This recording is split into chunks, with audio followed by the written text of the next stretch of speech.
ذات يوم في سبتمبر عام 1926 استقل صحفي يهودي شاب واسمه ليوبولد فايس قطار برلين. كان يرى الصحفي من حوله وجوها غير سعيدة، فلم تكن الثقافة العالية في أوروبا وتقدم العلوم والتقدم المادي كافيين لإسعاد الناس. بحلول الوقت الذي صعد فيه فايس إلى القطار مرة أخرى، كان مقتنعا بأن الخلاص يكمن في مكان آخر، ومن هنا ستكون البداية لحياة مختلفة كليا. إنها قصة مفكر ولد لأبوين يهوديين في أوكرانيا، اعتنق الإسلام بعد رحلة قطار إلى برلين وغير اسمه لمحمد أسد. وقف ضد اليهود في فلسطين وحزن على تدهور حال الأمة الإسلامية. حارب إلى جانب عمر المختار في ليبيا، وعمل مستشارا لمؤسس الدولة السعودية، وساهم في انفصال باكستان عن الهند. إليك قصة المفكر الإسلامي وصاحب كتاب الطريق إلى مكة، الذي كتب عنه الدبلوماسي الألماني مراد هوفمان، وهو نفسه اعتنق الإسلام. ربما لم يؤدي أي كتاب آخر باستثناء القرآن نفسه إلى اعتناق عدد أكبر من الإسلام كما فعل كتاب محمد أسد. في مدينة لوفوف غرب أوكرانيا التي كانت تابعة للإمبراطورية النمساوية الهنغارية، وفي عام 1900 ولد ليوبولد فايس لمحام يهودي من عائلة عريقة. لم يكن والديه متدينين بشكل خاص، إلا أن المدرسين الخاصين دربوه على الكتب المقدسة اليهودية. كان الدين آخر ما يخطر بباله عندما التحق بجامعة فيينا عام 1920 لدراسة تاريخ الفن، ثم بدأ عمله في الصحافة، والتقى بالعالم الإسلامي لأول مرة في عام 1922 عندما سافر إلى فلسطين بدعوة من عمه دوريان، وهو طبيب نفسي وأحد تلامذة فرويد. سحر ليوبولد بالعالم العربي والإسلامي، وقرر نقل عمله في الصحافة إلى القدس التي كانت تخضع آنذاك للانتداب البريطاني، وفيها كتب مقالات تبرز القلق العربي من تأسيس دولة يهودية، كما حذر فيها العرب من مخططات المهاجرين اليهود.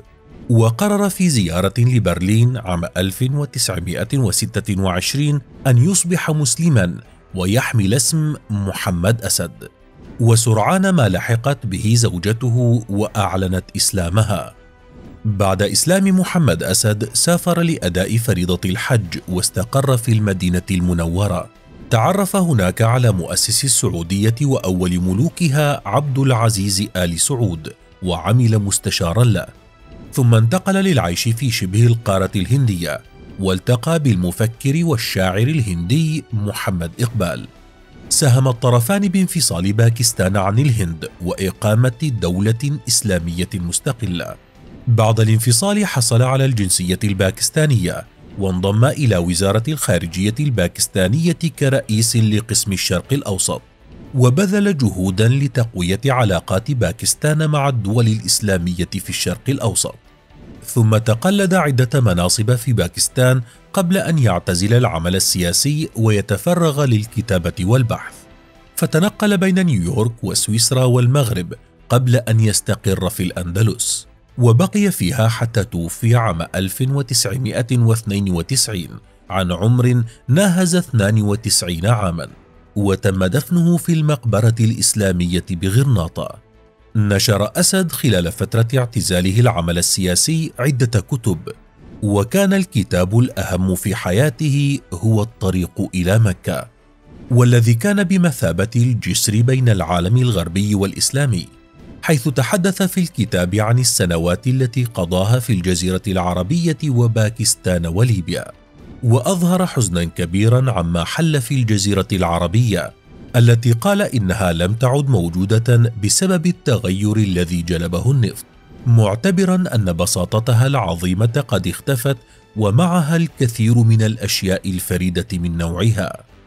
في عام 2008 كرمت النمسا جهود الراحل محمد أسد التي بذلها في تعزيز الحوار بين الدول الإسلامية والمجتمع الغربي، وأطلقت اسمه على شارع في ساحة الأمم المتحدة، كما شاركت في إنتاج فيلم وثائقي عن محمد أسد يحمل عنوان كتابه الطريق إلى مكة. وقامت أيضا العاصمة الألمانية برلين بتكريم أسد، حيث وضعت رمزا تذكاريا باسمه إلى جوار المنزل الذي عاش فيه عندما كان يعمل كصحفي فيها. فهل سمعت عن محمد أسد من قبل؟ أخبرنا ماذا تعرف عنه.